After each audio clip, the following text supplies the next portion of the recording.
82 years ago, in the context of the Second World War II, Dr. Cecily Williams, a Jamaican pediatrician, described how companies employ nurses to convince the new mothers that condensed milk was a preferable substitute for their breast milk. Dr. Williams gave a lecture entitled Milk and Murder, in which she stated that misleading propaganda about infant feeding should be punished as the most wretched form of sedition. This death should be regarded as murder. Important remarks on the consequences of the unethical promotion of breast milk substitutes were made by Dr. Jelly, Michael Latham, and other notable health experts.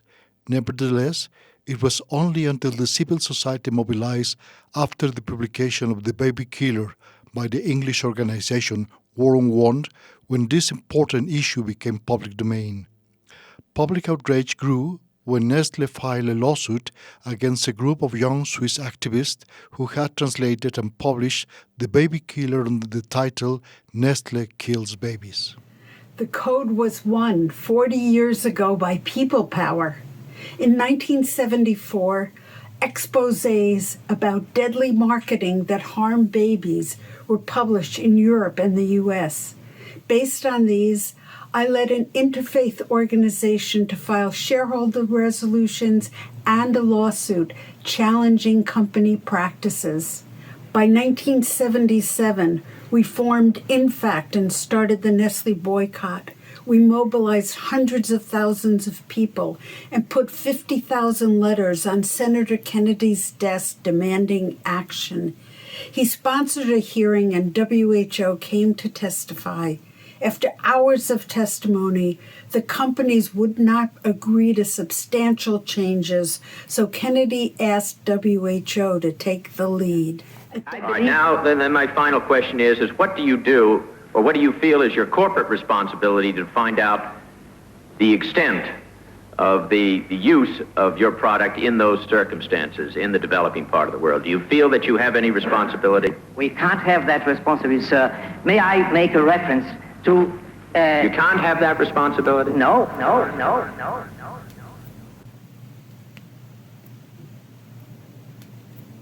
At WHO's 1979 meeting, Anwar Fazal, Doug Johnson, Andy Chetley, and myself were official delegates.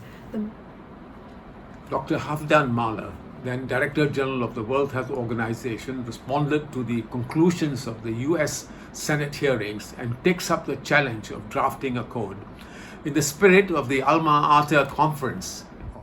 The International Code of Marketing of Breast Milk Substitutes, the Code for short, was adopted by the World Health Assembly, the supreme body of the WHO, on 21 May 1981.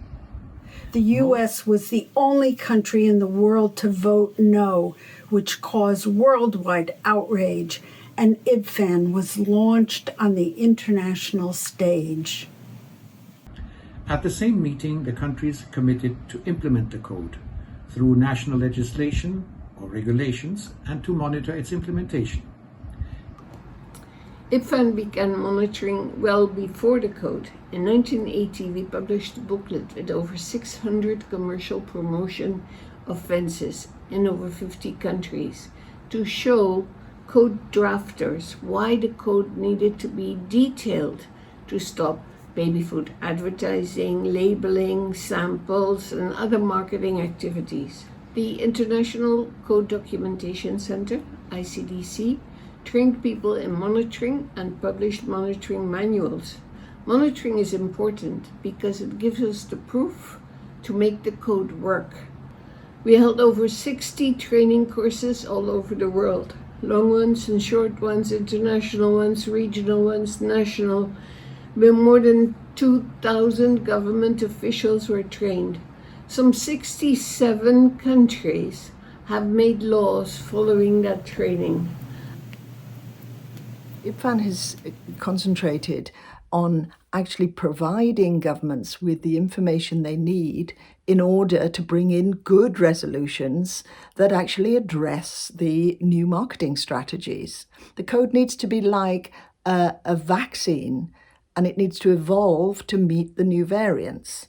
So please, let's keep this on the agenda and try and make sure that mothers and babies do not have to put up with harmful marketing of any kind. Since the code was adopted, IBFAN has been working uninterruptedly for its implementation in more than 160 countries where its network has presence. In all these countries, IBFAN has undertaken periodic monitoring of the provisions of the original code and the subsequent World Health Assembly resolutions. The code is constantly evolving, according with the changes in publicity and marketing practices being adopted by the infant food industry, which approved its code in 1988, and the code is important for the scope that covers products from 0 to 36 months. Visions of the international code have been part of the Mexican legislation for years. Nevertheless, conflicts of interest inhibited their effective implementation. Today, important steps are being taken to have a strong national code which will contribute to tackle obesity and diabetes and protect infants in emergency situations.